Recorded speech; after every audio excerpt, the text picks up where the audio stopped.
بۆ پەرەپێدان بە کەرتی کشتتوکاڵی لە هەرێمی کوردستان وەزارەتی کشتتوکاڵ لە ساڵی ئایندەدا لە یەک تێگەیشتنێکی هاوبەشی هەمیشەیی لەگەڵ وڵاتی هۆڵەندا ئەنجام دەدات. لەو چوارچێوەدا وەکو یەکەمین هەنگاو بۆ پەرەپێدان بە کەرتی کشتتوکاڵی لەلایەن وڵاتی هۆڵەنداوە ڕێکەوتنێکی لەگەڵ کەرتی تایبەت ئیمزا کرد.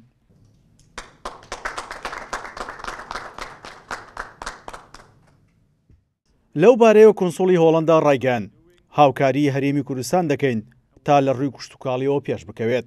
بۆ ئەوەش داهێنان و پێشکەوتنەکانی هۆڵەندا لە بواری کشتتوکاڵی هاوبەشی پێدەکەین لەگەڵ هەرێمی کوردستان، چونکە هەرێمی کوردستان لە ڕووی ئاو و خاک و وزەوە هیچ کێشەیەکی نییە و تەنها پێویستی بە پێشکەوتن هەیە.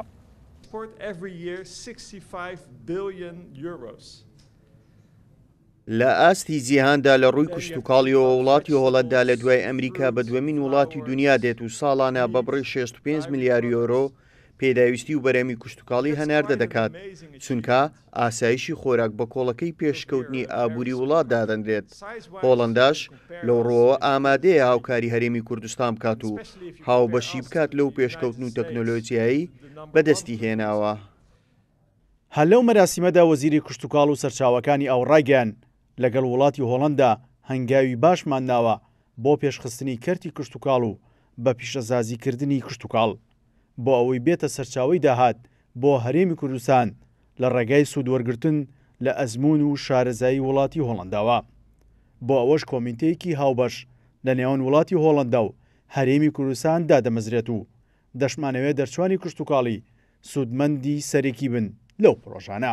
ئێمە لە ئایندەیەکی نزیکدا کە خەریکی ئامادەکاری و تەواوکاری پرۆسەیەکی لێکگەیشتنی هەمیشەیین لەگەڵ وڵاتی هۆڵەندا، ئەویش بریتە لەوەی کە کۆمیتەیەکی هاوبەش لە نێوان هەردوولا هەم هەرێمی کوردستان لەگەڵ وڵاتی هۆڵەندا بەیەکەوە دابنین و بودجەیەکی بۆ تەرخام بکەین و ئەم کۆمیتە هاوبەشە هاوکاری هەردوولا مامکە بۆ ئەوەی بتوانین پلانێکی استراتیژی لە پەرەپێدانی کەرتی کشتتوکاڵ لە بابەتی زیادکردنی بەرهەمی ناوخۆیی لە بواری بە بازاڕکردنی بەرهەمەکانمان دووبارە بەیەکەوە بهێنینە ئاراوە. وڵاتی هۆڵەندا و هەرێمی کوردستان لە ڕێگای کۆنسۆڵگەری گشتی وڵاتی هۆڵەنداوە خەریکە دەگەن بە ڕێکەوتنی کۆتایی بۆ ئەوەی وڵاتی هۆڵەندا لە ڕێگەی تەکنۆلۆجیا و ئەو پێشکەوتنانەی بەدەستی هێناوە لە بواری کشتتوکاڵیدا لە هەرێمی کوردستان ئەزموونی بکات و هەرێمی کوردستانیش لە ڕووی کشتتوکاڵیەوە